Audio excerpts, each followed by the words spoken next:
Lloyd's of London blinked. Just days after suspending shipping insurance for oil tankers in the Strait of Hormuz, they reversed themselves and announced that they want to work with the United States to keep ships and oil moving.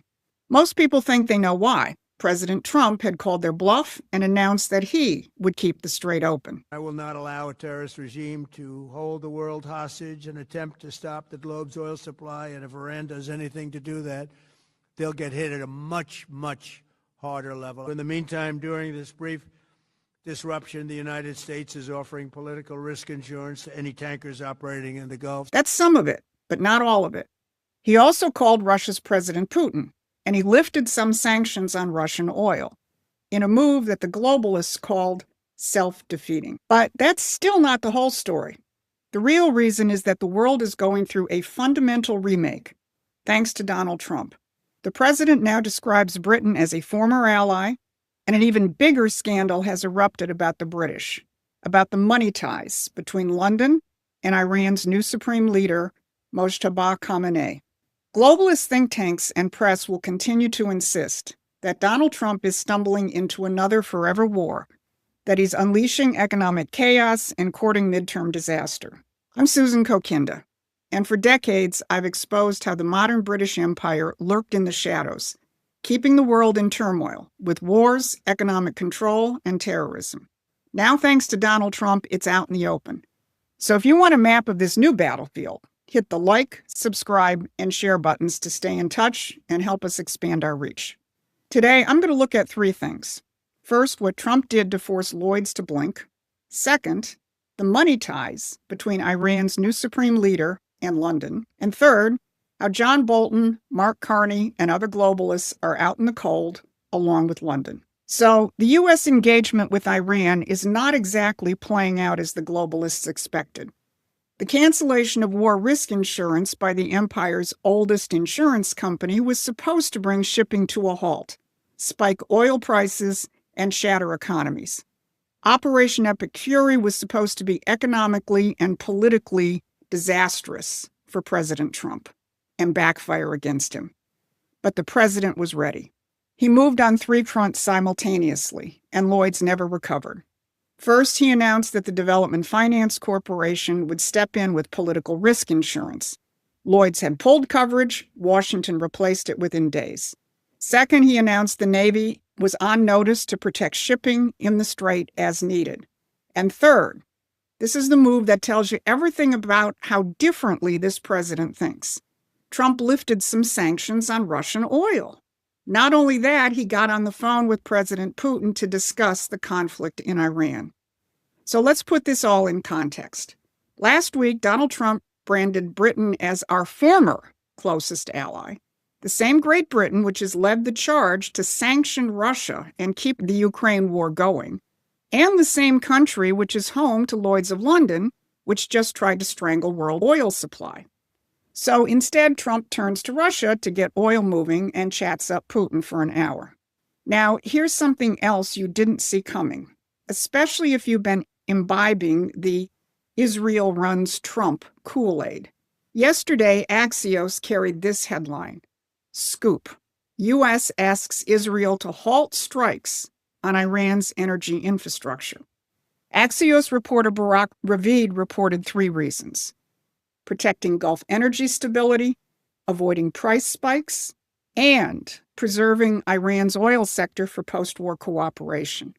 This is the same approach that President Trump used with Venezuela. Trump isn't protecting the regime. He's planning for what comes after it, and it doesn't conform to Israel's objectives. So think about what that means. Israel doesn't have a blank check. The Gulf states are being protected. Iranian oil is being preserved for the Iranian people after the regime falls. This is not a neocon war plan. This is a president managing the endgame while the bombs are still falling. Now, here's another page from the neocon playbook being put into the shredder. The page about how Trump's Iran moves are aimed at China. We're in a very good position, but very unfair to other parts of the world, like China as an example. I mean, we're doing this for the other parts of the world, including countries like China. They get a lot of their oil through the straits, So we're doing this. We have a very good relationship with President Xi in China. I'm going there in a short period of time. And we're protecting the world from what these lunatics are trying to do, and very successfully. So line it all up. Trump called Lloyd's bluff and called Britain our former ally. Then he eases sanctions on Russian oil and calls Putin. And he says he's doing it for China and the rest of the world. No wonder heads are exploding in think tanks in London and Washington. This is the real story, not the missile strikes or the carrier movements or the panic market headlines, but the strategic landscape being remade in real time. And this is what Promethean Action covers every day. So head on over to our website and sign up for our free newsletter. The link is in the description. Because the empire isn't just being outflanked, it's being exposed. And part of that exposure is the financial ties between the mullahs and London. Back in January, Bloomberg dropped a 2,700-word article, which just sort of sat there like an unexploded bomb. Until now. When you look at the title, you'll know why. How the son of Iran's supreme leader built a global property empire. Now, that son of Iran's supreme leader is Mojtaba Khameneis, who was just elected as the new supreme leader several days ago. And the global property empire, well, it's concentrated in London. Bloomberg tracked the financial holdings of Mojtaba Khameneis. The front companies managing their family wealth aren't registered in Tehran. They're registered in the Isle of Man and St. Kitts. The Isle of Man and St. Kitts aren't random offshore jurisdictions. They are nodes of the City of London's offshore banking network, the same City of London that just tried to spike oil prices against an American president at war. So let's call it what it was. The Iranian Revolution wasn't a revolution. It was a management arrangement. The mullahs raged against the West in public, and in private, the family money went to London. And this isn't the first time. Go back a few decades to the infamous Al-Yamama deal with Saudi Arabia, the largest arms deal in British history, connected to the royal family, an arms deal that provided off-the-books money flows that could be traced to 9/11 participants. Quick footnote, the first foreign visit that Donald Trump took in his first term was to Saudi Arabia to tell them to stop financing Islamic terrorism.